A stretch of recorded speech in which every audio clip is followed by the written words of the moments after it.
off by saying that the reason I have my pins back on today, very, very historic day for our country and for the state of Israel. President Trump meeting with Prime Minister Netanyahu, in the first meeting of President Trump for a foreign leader, and they laid some real groundwork for some potential peace and prosperity in the region. Some straight talk, and hopefully it can lead to a better life for everybody that's living there. And so, in addition, we obviously had 125 Jewish students from New York, New Jersey, and Florida that came in for a few days of some cultural experience and looking at Auburn, and so I wore this last year every game because I just wanted to bring awareness to kind of what was going on right now. And obviously, we still have hostages that are being held. We still have Americans that are being held in Gaza, and so I want to pray for them and bring some attention to that. But today was a great, great day for peace in the Middle East.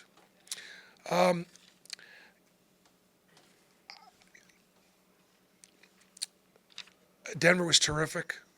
Like, Denver didn't miss a shot. Played 4 assists, 1 turnover. Just did such a great job. We had an advantage on the inside. I thought we obviously took a pretty good advantage of that. The big key is Oklahoma's one of the better fast-breaking teams in the country. They only had 3 fast break points. So we did a great job of hurting them on the offensive glass and not getting ourselves beat too badly at all in transition. So I was really, really, really pleased with our effort and the fact that once again we continue to take every opponent seriously.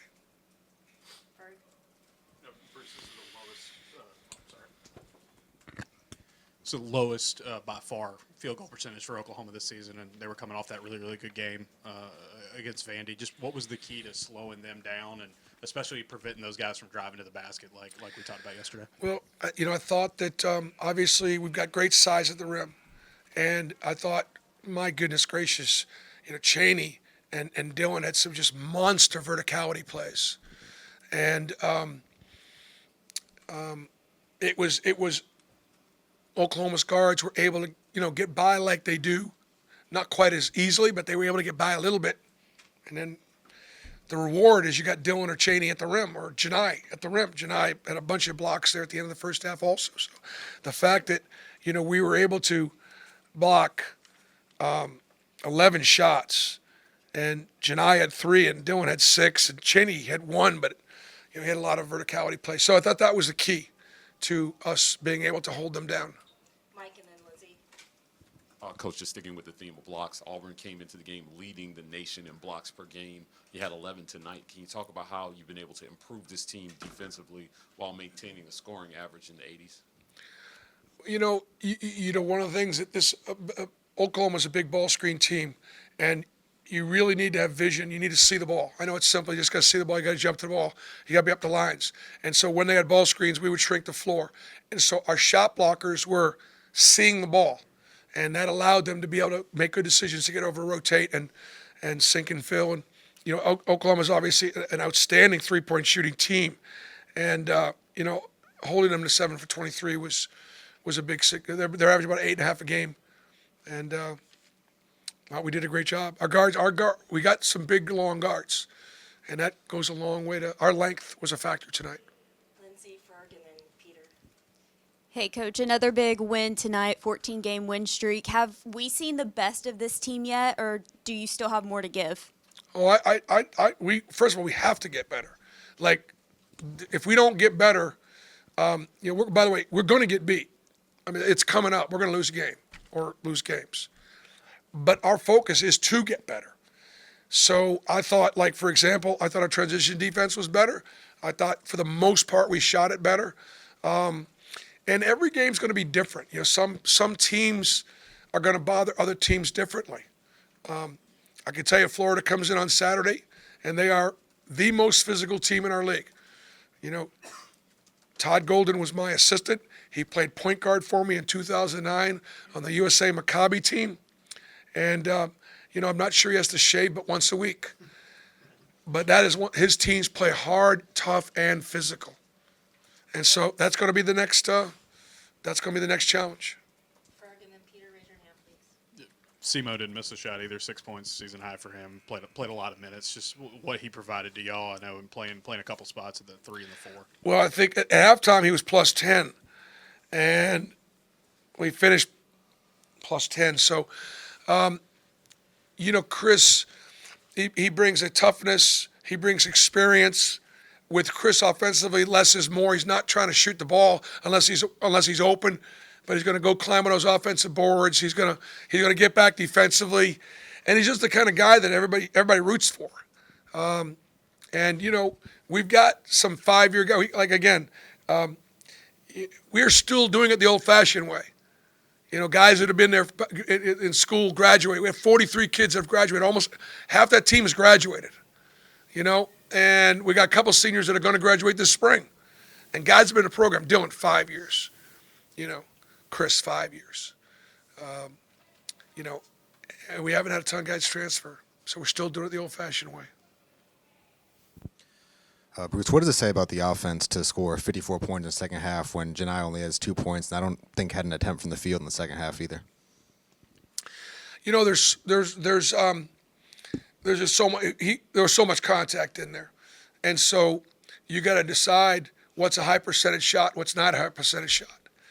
And so open shots are higher percentage shots than sometimes inside, physically contested shots. And so he was just sort of taking a beating in there, and with his ankle, we got him out with about 5 or 6 minutes, 6 or 7 minutes left to go in the game. He typically would have stayed out there a little longer, but I just didn't want him to get hurt. Nathan, Cam, and then Ferg, and Jack. Bruce, what was your message in some of those timeouts later in the game when it was kind of getting chippy on both sides? Just represent the name on the front of the jersey and the name on the back of the jersey. Play how we play. Coach Moser called your team a complete team. Would you agree with that sentiment? We talked before the game, and Porter's been doing it a long time, and he's got a great offensive mind, and his teams always play really hard. He told me before the game he thought that we're really good on both ends. That the fact that we're good on both ends, that our offensive efficiency numbers are what they are. We got inside, outside, and the fact that we'll guard. Those two things together, I think, are why we are, the number one team in the country right now. All right, last two, Ferg, and then Jack. Bruce, second game in a row that y'all had 5 guys in double figures and broke 90. I mean, just the balance of this team, the chemistry on offense, just how much was that kind of on display tonight again? I mean, it was, but listen, Oklahoma is an outstanding offensive team. They really are. Those numbers bear out. They're not an elite defensive team. They just don't have enough size. And so I wouldn't make too much about what we did offensively, other than the fact that I thought we shared it. And, but the fact that we held them under, that to me, that would be the story of the fact that we made a really good offensive team. And, with the exception of maybe foul, they made 27, they made 18 baskets. Pretty good defense. Coach, coming off of this game right here, what things do you need to fix as you get ready to head into a tough matchup with Florida on Saturday? Well, we'll look at the beautiful thing about, I think what we do or the game. The beautiful thing about the game is that it's not one size fits all. Like Florida is a completely different team than Oklahoma, and so we're going to do some things differently, and we'll figure out what we need to do in our package against what they do. And again, it's all about matchups. So